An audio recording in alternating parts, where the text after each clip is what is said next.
In order to get free wallpapers on a POCO C85, all you have to do is you need to go to the Themes app, which you should be able to find on your phone, for example, by going to the app drawer.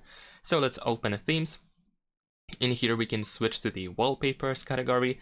We have a bunch of different categories in the Wallpapers section, so you can choose whichever you are interested in. So let's say I'm gonna choose this A tropical affair. Well, this is actually like a set of different wallpapers, as you can see over here.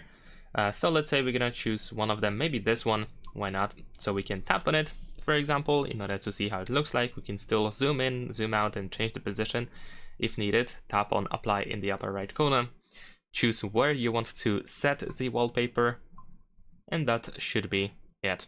So if I go to the home screen, as you can see, we have a new wallpaper.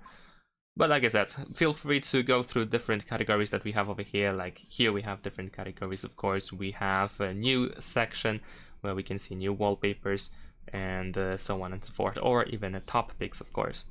So that's about it. Subscribe to my channel.